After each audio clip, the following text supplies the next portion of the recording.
I remember the old days. We can never go back to de-amalgamation. We can never go back there. But Tom Davies did a pretty good job of keeping everybody in control at the regional council meetings. And everybody sitting there had one objective, and that was to fight for their own community. And I think if we got back to the ward councillors representing their constituents, we would get back to the old style of leadership.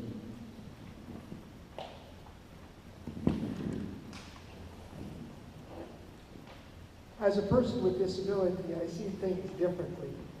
And in part is because things, as an able-bodied person, you just don't see it. You take it for granted. And not so long ago, I was in the New Sudbury area, and I was talking to a lady, and I did say earlier that the number one issue that I was told was road maintenance, but a close number two was taxes.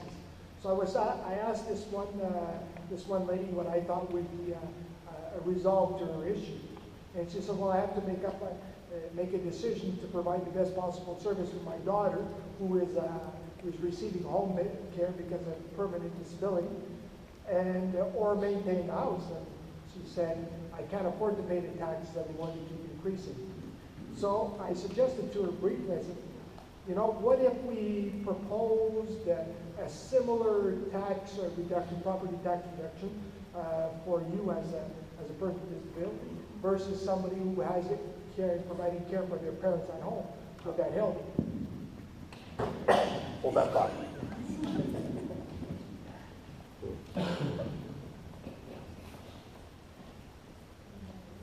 I think there's been a couple of interesting points made about the strong and vibrant ward, and I think that's part of the problem with the greater city of Sudbury, is we've had leaders that are very strong for their ward, very good representing their ward, but in the cohesive teamwork approach of the city, not so good. And it results in a fractious council. And that's what we've seen over the last number of years. They can't look globally at what is better for the greater city because they're too busy protecting their turf. We need to get beyond that. I believe you can represent the constituents in Ward 5 while still representing what's best for this whole city. And we're going to have to start looking at that. When we look at multi-pad arenas instead of 17 arenas spread out the city, someone's going to get it and someone's not going to get it. We have to make the best decision based on the cost, location, and accessibility. You need to start. I need to stop talking. I will add to that. I've seen it at Ward 6 debate, someone had mentioned that when things are brought up at City Council, not one councillor can do it by him or herself. We need the consensus of 7. We need majority rule to make anything work. So as great as it is to represent your ward at the home level, anything we build in Coniston is good for the South End, and anything we build in Chelmsford is great for Falconbridge. It's a win for the city. And I don't like to compromise too often, but every now and then we have to compromise. Because if I'm elected, I'm going to need the consensus and the help of 6 others to get something for Ward 5, and they're going to need the help to get it for their ward.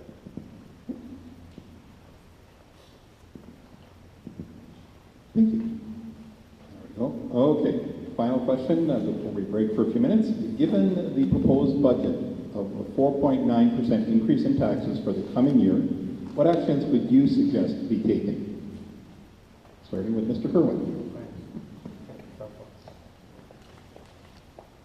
We're all going to get a reality check on December 1st. All the people that get elected are going to go into City Council, and we're going to be hit with either a 4.9% tax increase or something a little bit less. Maybe it's not going to be quite as painful. But the reality check is we're going to have to pass a budget.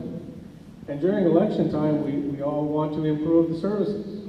More transit, more construction, more incentives. The money's not there. So the first thing we're going to have to do is tell the city, we can't accept 4.9%, so go back and sharpen your pencils. But secondly, we're going to have to find new efficiencies that can be implemented over the first year, because we have to find those efficiencies immediately. The third thing we have to do, I believe, is eliminate any expenses that are not urgently needed for 2015. Anything that's not essential or urgently needed, we have to put on the back burner. We need breathing space. And we have to delay any new initiatives that'll have a negative revenue effect. So anything new coming in has to pay for itself, or we have to delay it. We need breathing room. Once we get that, I think we can look at the budget for 2015. We can start doing that in February. We have to look at long-term reduction of non-essential positions over 4 years. We have to implement strategies that are going to generate more property tax revenue and commercial growth. And then we have to put a guideline in place so that the budget impact on taxpayers will be no greater than 2% per year, and that's it. Staff has to come back with something that is no greater than 2%. Don't even start with 4.9%. We have to take those actions. We can't just talk about this. We have a reality check on December 1st. We have to do something.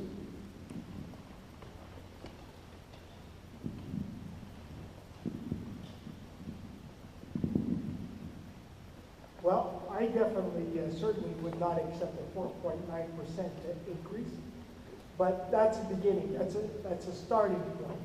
So what I would do in a case like that is I would return the proposal to the Department of Finance, and I would tell them to look at their figures and say, and make a presentation, return them a presentation and say, all right, this is your wish list, this is what you want.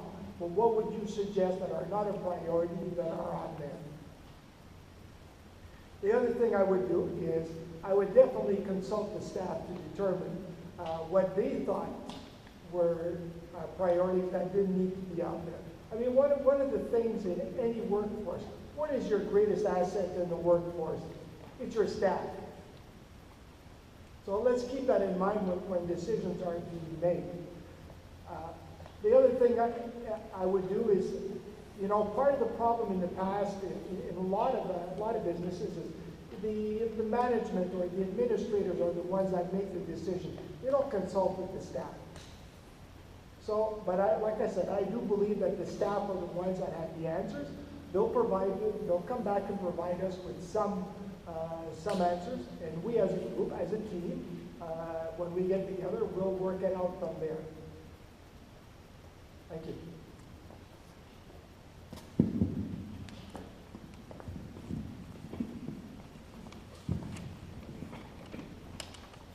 Well, for those that know me, it would come as no surprise that I just about fell off my chair when I saw the newspaper article saying a 4.9% increase. In my understanding of municipal government, it is the council that sets the budget, that sets the tax rate, and the staff implement the policy or the budget. The staff should not be commenting on what sort of proposed increase we're looking at. It's up to the elected officials to determine that. And I echo some of the other points made down the table. Yeah, we may have a lot of needs, but we also have a lot of wants and a lot of wishes. We need to look at what is necessary as a service and as something provided by the city. I disagree that we have to leave everything for a couple of years for breathing room. We have the possibility of getting the money now to build infrastructure and more efficient infrastructure, so we're not spending money on maintaining old buildings with the money blowing up the chimney. It takes a tough decision. I've made them before, and I'll make them again. Look at the other ways to raise revenue. Look at municipal bond issue. Look at private partnerships, public-private partnerships, and let's get some of this infrastructure going. If we keep waiting until the buildings fall down and the roads are destroyed, then it's a no-brainer. You have to spend the money. The whole point of having an elected council is to make the decisions long ahead of time, to save money in the long run, to use the taxpayers' money to be most effective and most efficient. I think it can be done. I don't think we need to wait a year into the term. We've got a 4-year term. Let's make all 4 years count. Thank you. The thought of a 4.9% tax increase is unacceptable and should not be tolerated. Not to trash on anybody, but it lies solely on the current council, so don't think any one of us 5 are responsible for that. The trouble is, when elected on December 1st, new council will have about 60 days, if I'm not mistaken. I think February 1st, the budget is due somewhere in there. So it puts a lot of constraint on a new council to fix that problem. If elected, in the coming years, I propose zero-based budgeting.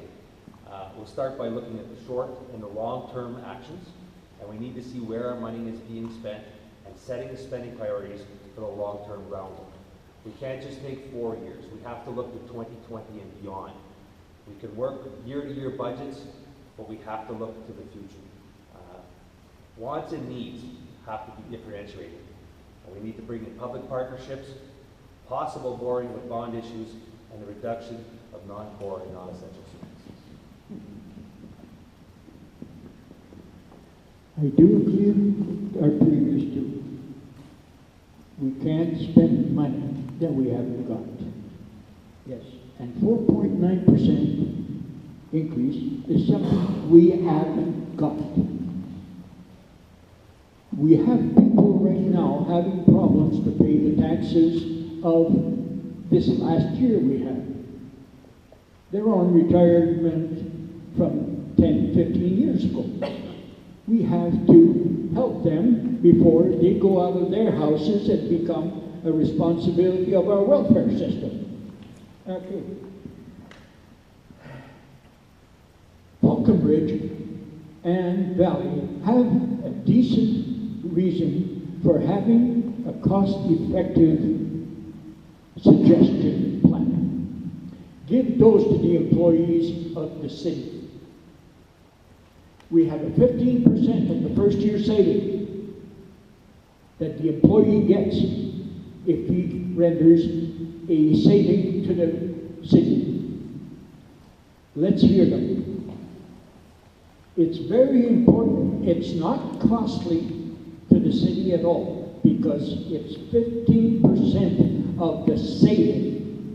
So if he saves $100,000 to our city or $1 million, it only accounts for $50,000. And there's also a maximum to an award that they can give. So when I'm briefly being told, there's no reason actually for department to squander the remaining of the budget that they have this year. I worked for a company that did this. On the 24th of December, we had to have everything purchased so that we blew our budget, so that we could get 2 and 3% increase next year. It happens in every city, in every office. Thank you.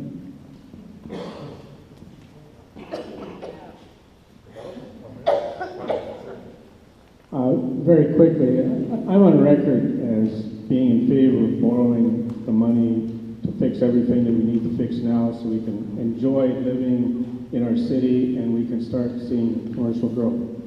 But in the immediate 1 or 2 months when we first start and we sit down on December 1st, we have to put out the fire. We have an immediate crisis with a 4.9% increase, and staff has come to them already saying, this is what we need.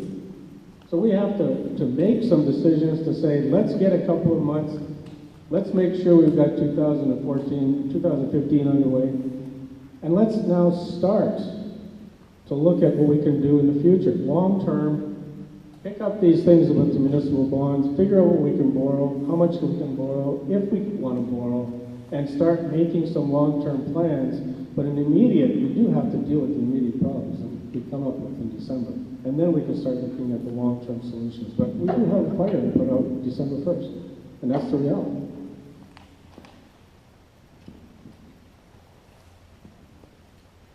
Some of the ways the city can raise revenues or collect revenues is simple. The city has thousands of dollars in outstanding fines.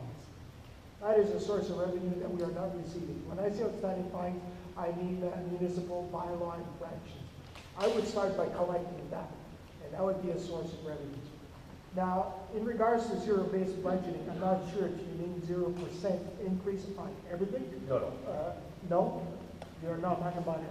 Okay. All right, then. The other thing to remember, if my car is broken, and I know I can't repair it, I'm not going to replace it. So in other words, if the Sudbury Arena is broken, I can't afford to repair it. I'm not gonna repair it at this time. That's something that's going to do it. That's a luxury. Anything that's a luxury that we don't need to do, I suggest we put on hold, and I'm sure it'll come out in the end of the 4.9%.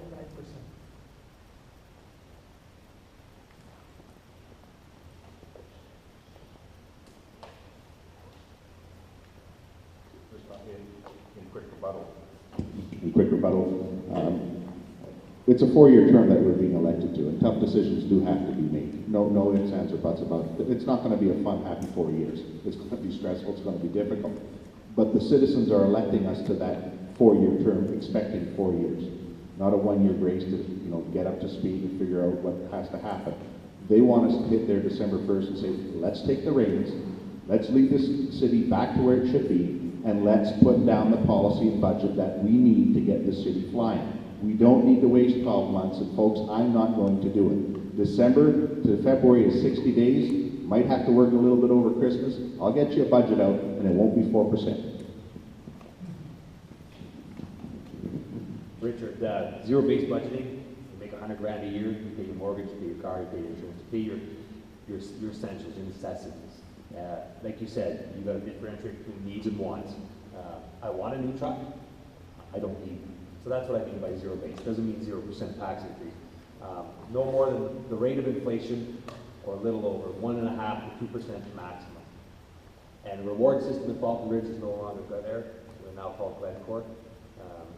But it is the idea of rewarding managers and staff for finding cuts to their own budgets. Most managers don't want to cut their budgets. If you give them a way to reduce that budget by finding that reward, I'm in agreement with it. But we no longer have it there, and I don't believe it's at value.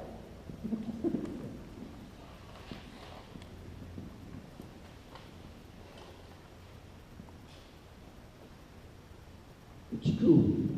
Our employees are our resources. There's work that has been done on our street.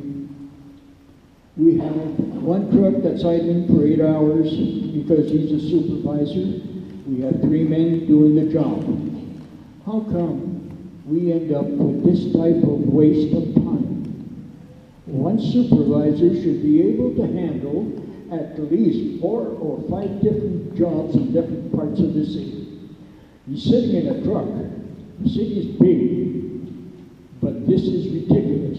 We're paying wages for people sitting. How can we be efficient? No wonder they're asking for 4.9%. But it's easy. If you look around, we can all cut. We see them. Why do we have to pound on a manager's head to get this done? Thank you. Okay, so now, Bernie, we okay to break for about 5-10 minutes? So if you'd like to get up, stretch your legs, washrooms are just down the hallway. We'll come back with a few more questions from the floor.